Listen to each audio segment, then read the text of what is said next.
दोस्तों नमस्कार। आज हम बात करेंगे नाक से खून आने वाली एक कॉमन प्रॉब्लम के बारे में, जिसको नकसीर कहा जाता है या नाक से खून आना भी कहा जाता है। तो ये बहुत ही कॉमन बीमारी है और ये जो नकसीर है वो छोटे बच्चों में या ज़्यादा उम्र के लोगों में पाया जाता है। छोटे बच्चों में नाक से जो खून आने का मोस्ट जो कॉमन रीज़न होता है कि छोटे बच्चे जो हैं नाक को ज़्यादा कुरेदते हैं, नाक को ज़्यादा खुजलाते हैं और नाक के अंदर उनकी उँगली डालने की आदत होती है, जिसके वजह से नाक के अंदर की दीवार में इंजरी होती है और उससे ब्लड निकलना शुरू हो जाता है। और दूसरा जो रीज़न है नाक से खून आने में कि मौसम का रोल काफ़ी नाक से खून आने में इसका होता है। गर्मी के दिनों में ये ज़्यादातर देखने को मिलता है, क्योंकि जब वातावरण काफ़ी शुष्क हो जाता है, तो हवा में नमी कम हो जाती है, जिसके वजह से जब हम साँस लेते हैं, तो गर्म हवा नाकों के अंदर जाती है, तो नाक का जो म्यूकोसा है, वो ड्राई हो जाता है, जिसके वजह से आपको नाक के अंदर से खून आ सकता है। और तीसरा जो कारण है कि कुछ लोगों को आदत होती है ज़ोर-ज़ोर से नाक सिड़कने की, तो ज़्यादा ज़ोर-ज़ोर से नाक सिड़कने से भी आपको नाक से खून आ सकता है। उन्हें ऐसा लगता है कि नाक के अंदर कुछ फँसा हुआ है और उसके लिए वो जो है बार-बार ज़ोर-ज़ोर से नाक को सिड़कते हैं, जिससे जो है नाक के म्यूकोसा पर ज़्यादा प्रेशर बनता है, तो इससे भी आपको नाक के अंदर से खून आ सकता है। और चौथा जो कॉमन रीज़न है नाक से खून आने का कि कुछ लोगों की आदत होती है कि उँगली से नाकों को साफ करने का, उँगली डाल कर के नाक के अंदर के जो पपड़ी होती है, यानी कि जो म्यूकोसा होती है, उसमें जो म्यूकस जो बनता है नाकों के अंदर, वो शुष्क वातावरण के कारण वो ड्राई हो जाता है और ड्राई होने की वजह से पपड़ी बन जाती है, जो नाक की दीवार में चिपकी हुई रहती है, ये कोशिश करते हैं। उससे जो है आपके नाक के ब्लड वेसल्स में इंजरी होती है और जिससे ब्लड आने लगता है। पाँचवाँ जो कॉमन कारण है एडल्ट लोगों में कि कुछ एडल्ट लोग होते हैं जिनका उम्र करीब 50 साल के आस-पास होती है, तो उनका ब्लड प्रेशर काफ़ी हाई होता है। तो हाई ब्लड प्रेशर होने की वजह से आपके नाक का जो ब्लड वेसल्स है वो इंजरी उसमें हो जाती है और उससे जो है नाक से खून आने लगता है। तो बच्चों में नाक से खून आने का रीज़न अलग होता है और एडल्ट में नाक से खून आने का रीज़न अलग-अलग होता है। किसी-किसी को हो सकता है कि नाक के अंदर एलर्जी हो और उससे नाक के अंदर खुजली हो रही हो और वो बार-बार नाक को जो है रगड़ रहे हो या खुजलाने की कोशिश कर रहे हों, तो उससे भी आपको नाक के अंदर इंजरी हो सकती है और उससे आपको नाक के अंदर से खून आ सकता है। एक और कॉमन रीज़न है कि यदि आपको नाक पर किसी कारण से चोट लग जाए, तो उससे भी आपको नाक के अंदर का ब्लड वेसल्स जो है इंजरी हो जाती है उसमें और उससे आपको नाक से खून आ सकता है। और जो रीज़न है कि हो सकता है कि आपके नाक के अंदर कोई फुंसी हो या घाव हो और वो रैप्चर करके उससे आपको ब्लड आ रहा हो।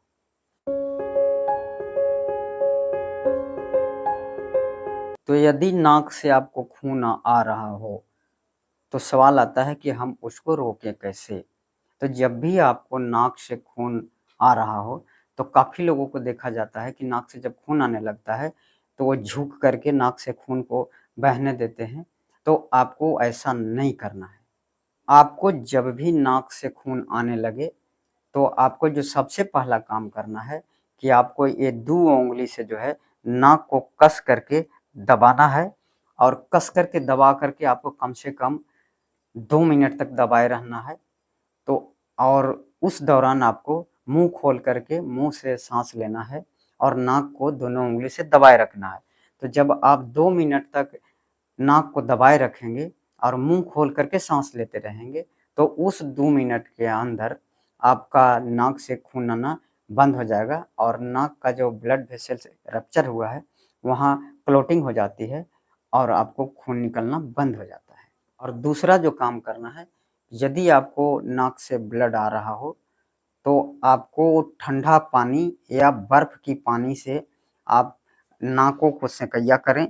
कपड़ा भिगो कर के नाकों को सेकैया करना है बर्फ के पानी से या बर्फ से, और माथा को भी आपको धोना है या फिर बर्फ के पानी से सेकैया करना है। तो आप जब भी ब्लड निकले तो नाकों को दबा करके रखना है और ठंडे पानी या बर्फ के पानी से या बर्फ से आपको नाकों को धोना है और सेकैया करना है और माथा को सेकैया करना है।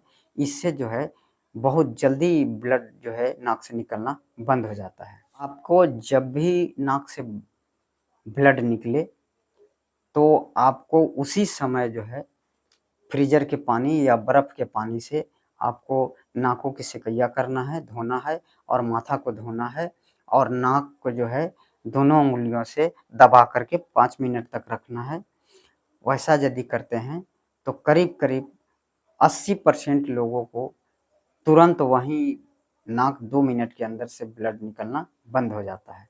तो जब भी आपको नाक से ब्लड आता है तो रोगी काफ़ी स्ट्रेस में हो जाता है, टेंशन लेने लगता है।